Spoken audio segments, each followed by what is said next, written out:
Shalom à tous, paix et grâce sur nos âmes au nom de Yehoshua, le Mashiach, notre maître, celui qui est mort à la croix pour les âmes qui nous sauvent. Voilà, je m'en vais vous saluer.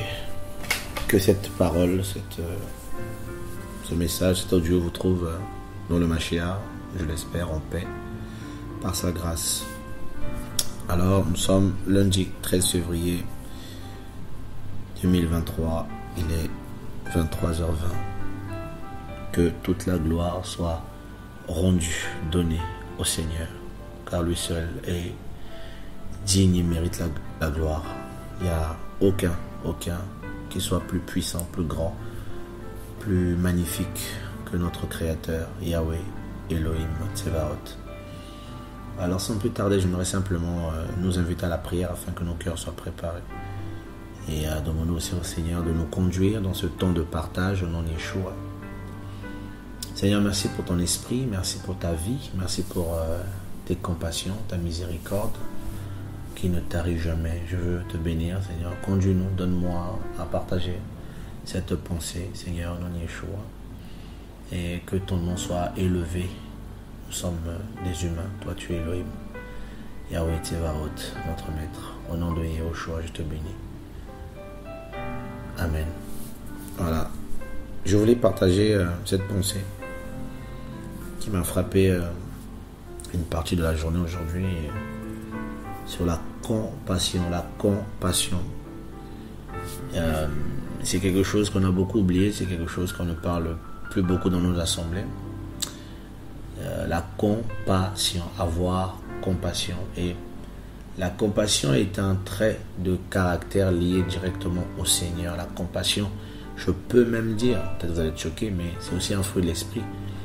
Même si ce n'est pas cité là-bas, mais frère, je pense que le Seigneur est infini. Donc il y a ce caractère que le Seigneur avait et que l'esprit aussi produit. Il nous donne à avoir compassion. Or, une grande partie du ministère du Seigneur Yehoshua de Nazareth a été faite par la compassion. Ce trait de caractère, cette grâce, ce don, ce sentiment dans sa vie, quand il était humain sur terre, l'a accompagné quasiment partout. Il était un homme de compassion. Et lorsqu'on a un homme de compassion, on a le cœur d'Elohim, parce que Elohim lui-même est un Elohim de compassion. Le Seigneur est compatissant. Yahweh est compatissant. Donc ce trait de caractère peut manquer à beaucoup de chrétiens. Voilà pourquoi nous sommes aujourd'hui, pour beaucoup, dans l'incapacité de faire une œuvre, notamment sur l'œuvre charitable, sur l'œuvre sociale, parce qu'il y a très peu de compassion. Le Seigneur, tout ce qu'il a fait, il l'a fait par compassion. Et en méditant les Écritures, on est ébloui, on est informé de cela. On se rend compte. Et pourquoi certaines choses ne se font plus dans nos assemblées, dans nos vies, parce que très peu de chrétiens sont compatissants, ont la compassion du Seigneur, la compassion pour leurs prochains, la compassion pour les âmes, la compassion, voilà, la compassion simplement. Alors, dans la Bible, le Seigneur va dire une phrase à Moshe. Seigneur, merci, je vais aller chercher ce passage, je crois que c'est dans Shemot, Exode, le chapitre 33, Shemot en hébreu. Voilà, les noms. Le Seigneur dit ceci, au verset 19. Et il dit, dans la version de la Bible de Yehoshua Mashiach, la Bible, couramment appelée. Et il dit, je ferai passer toute ma bonté devant ta face. Je crierai le nom de Yahweh devant toi. Je ferai grâce à qui je ferai grâce et j'aurai compassion de celui de qui j'aurai compassion. Donc le Seigneur annonce qu'il est celui qui agit par compassion, qui fait grâce et qui fait compassion. J'aurai compassion de qui j'aurai compassion. Donc vous voyez que la compassion même du Seigneur ici est aussi quelque chose qui est conduit par son propre esprit. Hein. Donc la compassion qu'on peut avoir aussi doit être conduite par l'esprit, parce que ici le Seigneur dit je fais compassion, d'autres je crois ont traduit par miséricorde, je fais compassion à qui je fais compassion, à qui je fais. Donc il y a des situations, il y a des gens, il y a des situations, il y a des gens à qui parfois il ne faut pas avoir compassion, parce que souvent en tant que chrétien on peut être manipulé parce qu'on veut être bon, on veut être compatissant sans l'esprit. Il y a souvent cet évangile, cette manière d'être, parce qu'on est chrétien, on doit afficher comme une certaine bonté, souvent dans la folie, dans l'ignorance, dans l'excès de zèle. Donc le Seigneur dit de qui je fais compassion. Donc il y a des gens à qui le Seigneur ne fera pas compassion. Il fait ce qu'il veut. Donc si on a reçu de l'esprit dans nos cœurs les dons comme la bonté, la joie, tout c'est la paix, il y a aussi la compassion que le Seigneur donne à ses enfants, de manifester sa compassion afin que les œuvres du Seigneur à travers nos vies soient manifestées. Donc la compassion, c'est un mot français, ça veut simplement dire avoir pitié de quelqu'un, compatir aux besoins, aux problèmes d'autrui, toutes ces choses-là. Vous pourrez faire une recherche là-dessus. Donc, je disais que quand on regarde dans la vie du Seigneur Yeshua de Nazareth, on se rend compte qu'il agissait toujours par compassion. Et un trait de caractère qui nous manque, il y a très peu de compassion aujourd'hui dans la vie de beaucoup de chrétiens. Dans plusieurs milieux chrétiens, il manque la compassion. Alors, je vais prendre notre passage dans le livre de Matthieu, le chapitre 20. Matthieu, le chapitre 20, le verset 29. Voilà. Matthieu 20, 29. Je vais lire cela. Et comme il partait de Jéricho, une grande foule le suivit. Et voici que 2 aveugles assis au bord du chemin, entendant que Yeshua passait, crièrent en disant « Seigneur, fils de David, aie pitié de nous. » Et la foule les réprimandait d'une manière tranchante pour les faire taire.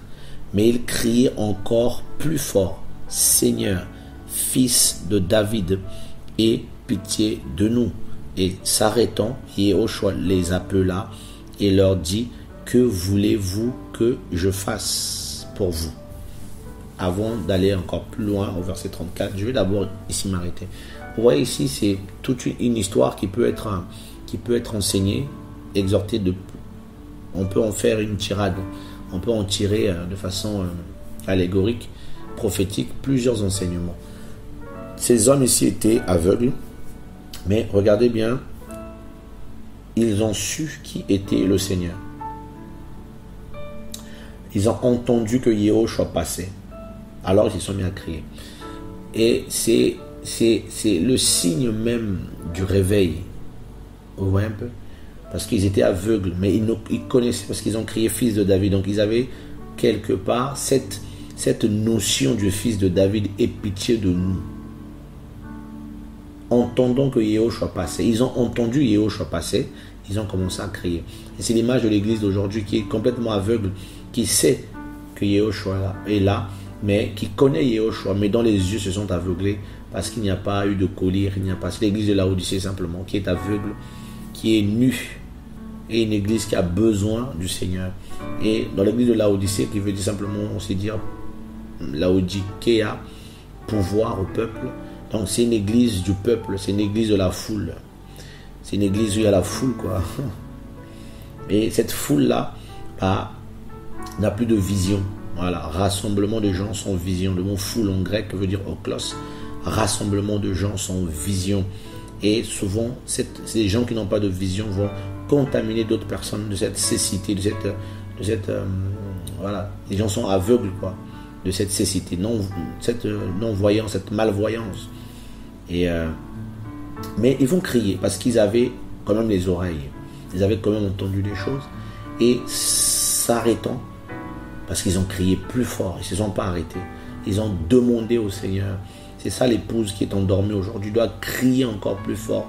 Doit crier encore plus fort. Seigneur, reviens. Reviens. Et vous voyez un peu. Donc des fois, il y a des situations dans nos vies, on ne voit rien, mais on crie. On crie et le Seigneur nous répond. Et s'arrêtant, Yehoshua les appela. Il va les appeler parce qu'il a entendu leur cri. Que voulez-vous que je fasse pour vous? Ils lui disent, verset 33, Seigneur, que nos yeux soient ouverts. On veut voir clair. On veut comprendre. On veut voir comment marcher. On veut savoir où marcher. Parce que celui qui ne voit pas ne sait pas où marcher. Il marche à tâtons. On doit l'aider, on doit le tenir. Mais quand il voit clair, là, son chemin est droit et limpide. Et Yehoshua, ému de compassion. Voilà. On revient sur notre message. On va dire quoi, que l'Esprit fait ce qu'il veut. Et Yehoshua, ému de compassion, toucha leurs yeux et immédiatement, ils recouvrèrent la vue et le suivirent. Voilà. Ils vont voir clair, ils vont le suivre. Mais ici, un aspect est relevé avant la guérison. Ils vont demander au Seigneur, le Seigneur dit, qu'est-ce que je peux faire pour vous? Donc, il était disposé. Et ils vont lui dire, ouvre nos yeux. Ouvre nos yeux. Nous voulons voir clair. Et la réaction du Seigneur n'est pas une réaction ici, une réaction de prophétie, comme font beaucoup là. Ah, mais on va prier, tout ça. Non. Il va avoir la compassion. Et la compassion, il va toucher leurs yeux. Ouais, c'est ça le cœur du Seigneur.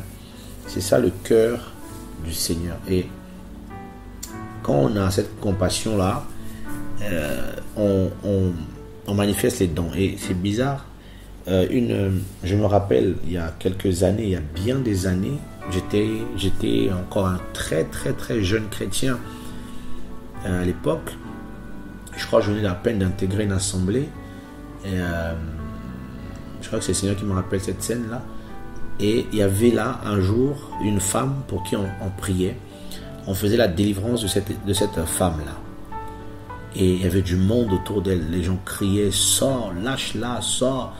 Et les gens, ouais, c'est vrai, on a l'habitude de prier pour les gens, mais il n'y a plus la compassion, c'est devenu un exercice. On a l'habitude, on prie. Il n'y a plus cette conscience de faire les choses par le Seigneur. Et je regardais les gens qui priaient, et je regardais cette femme qui faisait des gestes qui m'ont attristé. Elle était comme une espèce d'oiseau, on dirait une poule. Elle faisait des gestes bizarres, comme si on l'avait transformée. Et les gens qui priaient pour elle, je pense qu'eux-mêmes n'étaient même pas dans la sanctification en réalité. Et ils n'avaient rien à faire. C'était juste, voilà quoi, manifestation de démon. Il faut crier au nom de Yeshua pour que le démon s'en aille. Mais il n'y avait aucune compassion. Et dans mon cœur, j'ai frémi, je vous dis la vérité. J'ai eu pitié d'elle. J'ai dit, oh Seigneur, pourquoi ça? Et le Seigneur m'a dit, va et prie pour elle. Mais j'étais un jeune converti. Et j'ai refusé et je sentais la force me quitter. Et je suis allé devant ces gens, j'ai dit, est-ce que je peux prier? Vous imaginez un jeune, à l'époque je dois avoir 20 ans, je suis tout jeune. Et on me dit, mais vas-y, comme par hasard. Et à peine le démon m'a vu, le démon a crié, non, pas lui, pas lui, pas lui, pas lui. Et l'Esprit du Seigneur est venu sur moi avec une telle autorité. Et la jeune dame a commencé à vomir, je vous dis la vérité, des boules. C'est la première fois de ma vie que je vois ça. D'ailleurs, je n'ai plus jamais vu ça aujourd'hui. Des boules noires, des boules, on dirait du sang, on dirait du mazout. Elle vomissait des boules noires. Et en sortant de là, j'ai compris, en ce temps-là, que la compassion était un moteur. C'est le cœur même du Seigneur pour accomplir les choses du Seigneur, les miracles. Beaucoup de gens veulent que le Seigneur les utilise, mais ils n'ont pas la compassion dans leur cœur. Ils ne compatissent pas. Ils font les choses comme ça. Or, Yehoshua, c'est la compassion. Oh Seigneur. Regardez, il y a un autre passage dans la parole du Seigneur qui parle de ça. On va essayer un peu de voir ce caractère du Seigneur, la compassion. La compassion des âmes, la compassion des vies. Matthieu 9, à partir du verset 36. Seigneur, merci pour ta présence, merci pour ton règne, Père, s'il te plaît. Matthieu 9, le verset 36. Et voyant les foules, il fut ému de compassion pour elles. Vous voyez un peu? Il a vu la foule deuxième fois, la foule encore. Et la première des choses qu'il va voir en voyant cette foule, c'est la compassion. Et nous, souvent quand on voit la foule, on est excité. On veut démontrer la connaissance, on veut faire tomber les gens, on veut renverser les tables, les chaises. Et le Seigneur, la compassion. Seigneur, merci. Parce qu'elle était perdue et jetée à terre comme des brebis qui n'ont pas de berger.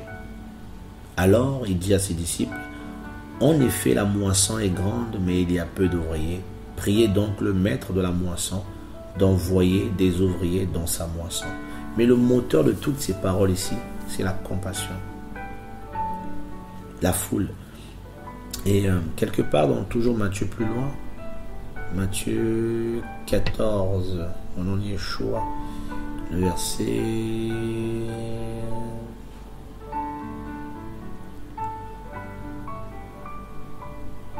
Voilà, je vais prendre à partir du verset 13, Matthieu 14, à partir du verset 13.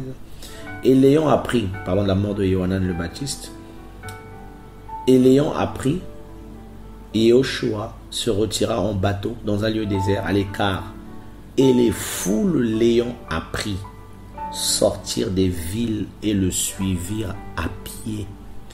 Et Yeshua étant sorti, vit une grande foule, et il fut ému de compassion pour elle et guérit les malades. Donc, vous voyez encore que l'onction de la guérison que le Seigneur a manifestée ici a trouvé écho dans le cœur d'Élohim, la compassion. Beaucoup parmi nous, on veut que le Seigneur nous utilise, on veut que le Seigneur guérisse à travers nos mains, on veut que Elohim puisse faire des choses extraordinaires, mais souvent c'est par orgueil qu'on le demande, souvent c'est par immaturité qu'on le demande, parce qu'on ne réalise pas la portée de l'œuvre du Seigneur. On ne connaît pas les profondeurs et la connaissance du cœur du Seigneur. Le Seigneur a toujours eu compassion. Et cette compassion emmène les guérisons, les miracles. Et ça, je le sais. Là où il y a la... Parce que des fois, on prie pour les gens sans compassion. Il n'y a pas la compassion. Ah, un esprit sort, quelqu'un est possédé. Bon, t'es possédé, toi, waouh. T'as vu comment elle était possédée. Oh là là, t'as vu la possession. Oh, t'as vu sa tête. Oh, t'as vu ses yeux. Oh, t'as vu comment elle est habillée. Oh, t'as vu ses cheveux. Oh, t'as vu ceci. Mais il n'y a plus la compassion. On voit quelqu'un qui est mal habillé. Ah non, n'importe quoi. Oh là là, c'est une sirène, c'est là, tout ça. Oh là là, ça. Ah, c'est un diable, tout ça. Oh non, vrai sataniste. Oh là. Plus la compassion des âmes. Il n'y a plus la compassion. Satan enchaîne les gens et les chrétiens n'ont plus la compassion. Ils jugent facilement, ils critiquent facilement. Et je me rappelle un jour, j'étais dans un train, il y avait une jeune femme qui était là, j'étais à l'époque en Europe, et une jeune femme était là, mal habillée. Et dans ma tête, je me suis dit, mais regarde comment elle est mal habillée, celle-là, mais elle abuse. Comment elle peut rentrer comme ça? Et j'entends une douce voix dans mon esprit qui me dit, sais-tu comment elle est arrivée là? Sais-tu pourquoi elle s'habille comme ça? Vous voyez un peu? Donc on a développé ce côté pharisien. Or les pharisiens, un de leurs défauts, c'était ce manque de compassion. Ils étaient rigides, ils étaient formalistes, légalistes, ils étaient dans le bâton, mais jamais dans la compréhension pour comprendre le cœur du Seigneur, pour manifester l'amour, la compassion, pour sauver les âmes. Le Seigneur se retrouve devant la femme samaritaine qui a eu plusieurs maris. Le Seigneur ne la juge pas, ne la condamne pas, ne la blesse pas. Et les chrétiens d'aujourd'hui, là, ils les auraient blessés. Les chrétiens TTS, très très spirituels, ceux qui ont la double, je sais pas quoi, là, ils vont l'allumer tout de suite. Oh, mais n'importe, 5 maris, n'importe quoi, tout ça. Plus la compassion. Cette femme adultérine qui arrive devant le Seigneur, qui se met à genoux, qui commence à faire des bisous sur les pieds, essuyer les pieds du Seigneur. Si c'était nous autres, là, on allait la laver, on allait la mettre dans toutes sortes de savons lessives pour qu'elle sorte de là blanc comme la neige. On aurait rappelé toutes ses fautes, la critiquant bien comme il faut. Et très peu sont gagnés parce qu'elle a la compassion. Je ne dis pas non plus qu'il faut supporter les péchés de tous, parce que j'ai bien dit au début, Ce n'est pas dans tous les cas que le Seigneur nous pousse à avoir compassion. Il y a des choses, il faut avoir compassion. Il y a des gens, oui, mais il y a d'autres, des fois, ce sont des gens qui irritent l'Esprit du Seigneur, qui sont nés pour être pris et jetés au feu. Ce n'est pas pour ces gens-là qu'il faut avoir compassion. Voilà. Donc, et Yehoshua, verset 14, étant sorti, vu la foule, ému de compassion, un trait de caractère du Seigneur. Donc, dès qu'il voit la foule, papa a compassion d'eux et il commence à guérir, à faire du bien. Et regardez la suite. Et verset 15. Et comme il se faisait tard, ses disciples vinrent à lui et lui dirent, ce lieu est désert et l'heure est déjà avancée. Renvoie les foules afin qu'ils aillent dans les villages pour s'acheter des vivres, qu'ils aillent se débrouiller, qu'ils partent. Mais Yehoshua leur dit, elles n'ont pas besoin de s'en aller, elles n'ont pas besoin. Dans sa compassion, il savait qu'elles n'avaient pas besoin. Donnez-leur vous-même à manger. Mais ils lui disent, nous n'avons ici que 5 pains et 2 poissons. On ne va pas leur donner ça, c'est pas assez, déjà nous-mêmes on en a besoin. Et il dit, apportez-les-moi ici. Et après avoir ordonné aux foules de s'asseoir sur l'herbe, il prit les 5 pains et les 2 poissons, levant les yeux au ciel, il prononça la prière de bénédiction, ayant rompu les pains, il les donna aux disciples, et les disciples aux foules, et tous en mangèrent et furent rassasiés. Et l'on emporta 12 paniers pleins de morceaux qui restaient. Or, ceux qui avaient mangé étaient environ 5000 hommes, sans compter les femmes et les enfants. Vu que les femmes sont souvent plus nombreux que les hommes, il faut compter ici, il y avait peut-être 15 000 personnes, mais c'est un stade de foot.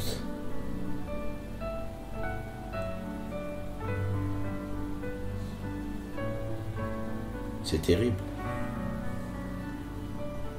Il devait y avoir approximativement 15 000 personnes, approximativement facile. Il a eu pitié de ces gens. Et il les a guéris. Il les a restaurés. Ça, c'est le maître. Et nous sommes dans Matthieu 14. Regardez encore plus loin. Matthieu 15. Yehoshua, le compatissant. Voilà pourquoi il vient à notre secours. Il compatit à nos faiblesses. Il nous sauve par compassion. Matthieu 15, le verset 32. Or, Yehoshua, ayant appelé ses disciples, dit, je suis ému de compassion envers cette foule, car voilà 3 jours qu'ils restent avec moi et n'ont rien à manger. Ils sont restés avec le Seigneur, comme tout à l'heure. Ils restaient avec lui et il a eu compassion d'eux. Donc, tout à l'heure, là, les 2 aveugles ont crié, et il a eu compassion. Des fois, il faut qu'on persévère avec le Seigneur et il finira par nous faire grâce. Il finira par te faire manger. 3 jours, tu es là, tu cries, tu pleures, mais tu n'abandonnes pas le Seigneur. Tu finiras par manger, mon ami. Il finira par donner les ordres te concernant. Tu souffres, tu pleures, tu galères, tu ne comprends pas ta situation, ça dure, Seigneur, mais pourquoi? Ne quitte pas, reste là. Reste avec lui, ses compassions ne se finissent jamais. Il finira par agir. S'il n'a pas encore agi parce qu'il t'éprouve, mais il finira par agir. Si tu l'aimes et tu es sincère, Yahweh Elohim finira toujours par agir. Et le Seigneur dit, il dit, or Yehoshua, le verset 32, le verset 32 toujours, or Yehoshua ayant appelé ses disciples, dit, je suis ému de compassion envers cette foule, car voilà 3 jours qu'ils restent avec moi et ils n'ont rien à manger. Et je ne veux pas les renvoyer à jeun, de peur que les forces ne leur manquent en chemin. Le Seigneur sait toutes choses. Il est magnifique. Il pense à tout. Et les disciples lui disent, d'où pourrions-nous tirer dans cette région inhabitée assez de pain pour rassasier une si grande foule? Ils ont oublié ce qu'ils ont vécu le passage précédent. Et Yehoshua leur dit, combien avez-vous de pain? Et il lui dit, 7 cette fois-ci. Et quelques petits poissons. Frère, où est la compassion du Seigneur? Les disciples n'avaient toujours pas de compassion. Et le Seigneur va refaire la même chose. La même chose.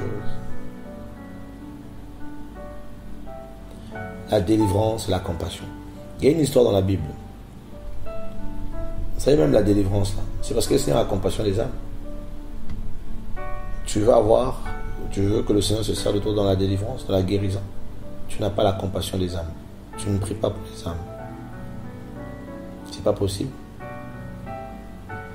On connaît tous l'histoire de ce prisonnier. Regarde ce que le Seigneur dit. C'est juste pour nous expliquer. À partir du verset 26 que je veux lire. Mais cet esclave se jetant à ses pieds, nous sommes dans Matthieu 18, le verset 26. Mais cet esclave se jetant à ses pieds le suppliait, et en disant, Seigneur, aie patience envers moi, et je te rendrai le tout. Mais le Seigneur de cet esclave, ému de compassion, le relâcha et lui remit la dette. Le Seigneur faisait une allégorie ici par rapport à la repentance, par rapport au pardon. Donc, celui qui a un esprit qui est touché par la grâce du Seigneur, qui a le caractère du Mashiach, qui est compatissant, qui a de la compassion, va pardonner facilement. Il ne va pas être dans le manque de pardon. Jamais. Dans Marc 9, 22, cet homme va demander au Seigneur, secours-moi, parce que son enfant était jeté au feu, tout ça. Mais le monsieur dit bien, mais si tu peux quelque chose, secours-nous, aie compassion de nous. Donc, aie pitié de nous, secours-nous, afin qu'on soit sauvés. C'est terrible. Combien de gens le Seigneur n'a pas guéri parce qu'il a eu compassion d'eux. Par compassion, il a agi. Les gens lui demandent, guéris-moi. Si tu le veux, il a eu compassion d'eux. Est-ce que nous, chrétiens, avons-nous toujours compassion? Comment veux-tu? Et voyez le caractère du Seigneur. Et tout à l'heure, je méditais un peu dessus. Je faisais des recherches là-dessus. Je me suis dit, mais attends. Regardez un peu. Nous sommes dans Marc, le chapitre 1, le verset 40. Oh Seigneur, aide-moi, aide-nous à être compatissants. Ça nous manque souvent. La compassion selon Elohim. Alors nous sommes dans Marcos 1, le verset 40, et il le dit ceci. Et un lépreux vient à lui, le priant, et se mettant à genoux devant lui, et lui dit, si tu le veux, tu peux me rendre pur. Et Yahushua, ému de compassion, étendit sa main et le toucha, en lui disant, je le veux, sois pur. Donc vous voyez, avant l'action, avant la guérison, il a eu pitié. Il a eu compassion. Il a compati. Parce qu'il a compris le cœur et la souffrance de la personne. Il était touché par la souffrance de la personne. Voilà pourquoi il libérait les gens. Parce qu'il compatissait à leur souffrance. Et nous, souvent, on fait les choses sans compatir. On peut frapper les autres sans compatir. On peut détruire les autres sans compatir. On peut fuir. Oh Seigneur, aide-nous. Et dès qu'ils eurent parlé, immédiatement la lèpre le quitta et il fut purifié. Le Seigneur l'a guéri. Compassion. Vous voyez un peu? Donc, regardez le nombre de miracles qu'il y a eu dans plusieurs situations. Chaque situation, on nous parle de la compassion. Toujours. Un autre passage du Seigneur. Nous sommes dans Luc 7, le verset 11. Au nom de Yeshua. Ah oui, la compassion, c'est important. Regardez, nous sommes là. Lucas 7, 11. Et le lendemain, il arriva qu'il allait dans une ville appelée Naïm, et beaucoup de ses disciples et une grande foule allaient avec lui. Mais comme il approchait de la porte de la ville,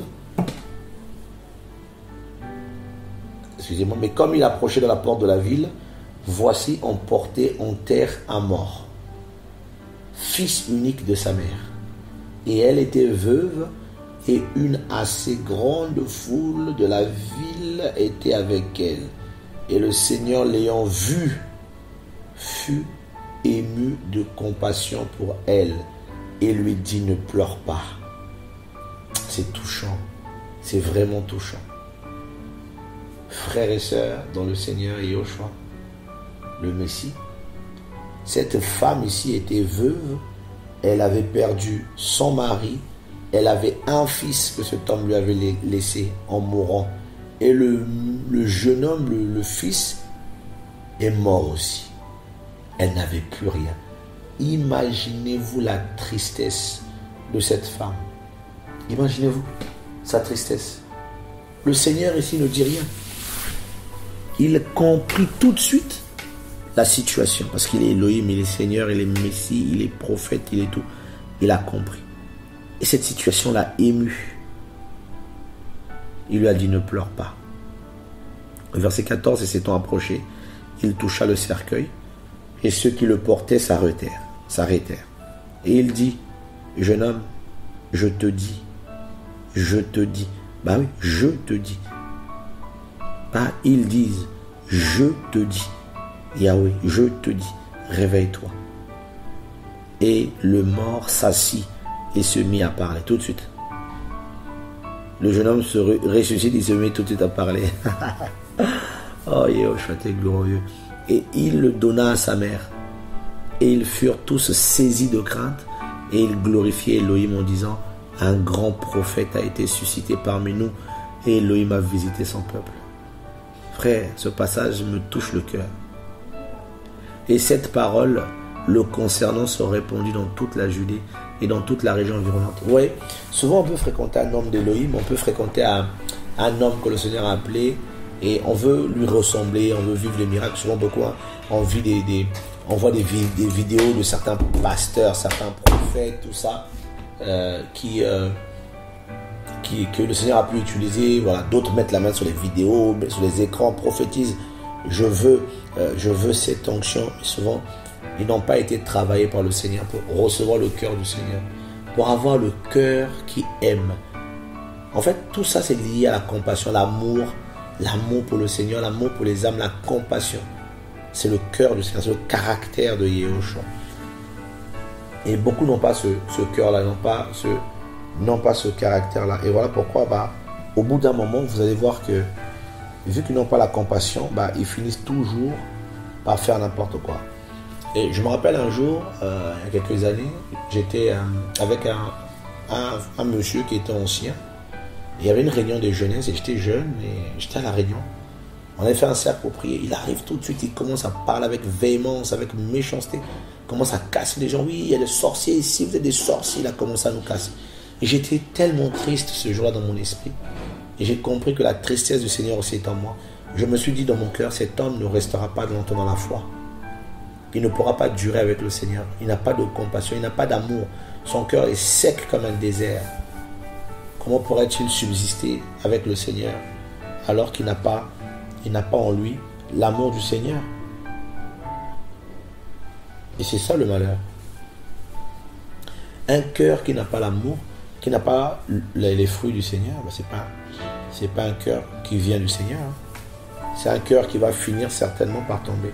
Et quand vous connaissez même l'histoire du fils prodigue, quand il revient, son père va aller vers lui.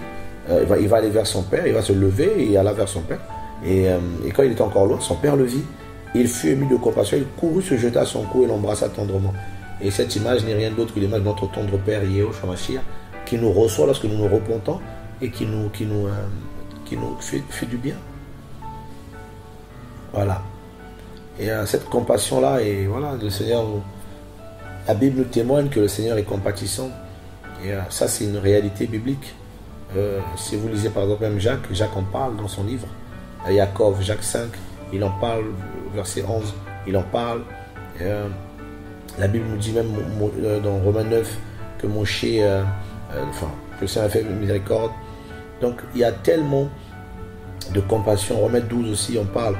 Je vous exhorte donc, frères, par les compassions d'Elohim. Donc Elohim a des compassions et ces compassions ne se terminent jamais. Et le Seigneur a compassion de ses enfants. Il a compassion de nous. Et il y a un psaume que j'aime bien, le psaume 103, le verset 13. Comme un père a compassion de ses fils, Yahweh a compassion de ceux qui le craignent. Donc le Seigneur a compassion de nous. Et cette compassion-là, il nous le donne. Tes compassions sont en grand nombre. Yahweh, fais-moi vivre selon tes ordonnances. Yahweh est bon envers tous et ses compassions sont au-dessus de toutes ses œuvres. C'est magnifique. Et Jérémie a écrit quelque chose de merveilleux dans Eika, Lamentation de Jérémie, le verset 3, le verset 22. Frère, il faut souvent méditer ce passage-là. Surtout pour les jeunes qui veulent faire l'œuvre du Seigneur, il faut méditer cela, parce qu'il y a des bons enseignements là-dedans. Non, les bontés de Yahweh ne sont pas finies. Non, ses compassions ne sont pas épuisées. Mais s'il afflige quelqu'un, il a aussi compassion selon la grandeur de sa miséricorde. Donc, quelle que soit ton épreuve, le Seigneur fait grâce. Il fait grâce et il fait compassion. Et il nous aide. Voilà. Et donc, nous avons reçu l'esprit de la compassion, le caractère du Seigneur. Et nous devons prier que le Seigneur nous donne de la compassion pour les frères et sœurs, pour les âmes, pour les gens. Et cette compassion selon le Seigneur, bien sûr.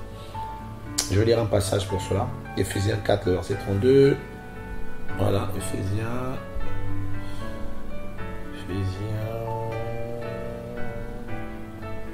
4, le verset 32. Au nom de Yehoshua. Voilà. Que disent les Écritures ici? Reçois la gloire, Seigneur. Alors, mais devenez doux les uns envers les autres, pleins de compassion, et vous pardonnons les uns aux autres, ainsi qu'Élohim vous a pardonné par Mashiach. Vous voyez? Donc, la Bible nous appelle à la douceur et à la compassion. Et cette compassion nous donne à nous pardonner réciproquement les uns les autres. Donc la compassion est une bonne chose. Frères et sœurs, nous devons prier pour que le Saint-Esprit, l'Esprit de notre Adonai Yahweh, Yehoshua, puisse nous donner à être compatissants les uns envers les autres, envers autrui, selon la grâce du Seigneur, selon la préscience du Seigneur, selon la puissance du Seigneur. Voilà. Que le Seigneur nous garde, que le Seigneur vous garde, que le Seigneur nous purifie, que le Seigneur nous sanctifie en profondeur, nous préparant au retour glorieux, magnifique de son règne, parce que le Seigneur revient bientôt nous chercher, nous l'Ecclésia qui attendons son retour. Donc sanctifions-nous, purifions-nous par le Saint-Esprit au nom de Yehoshua. Amen. Paix et grâce.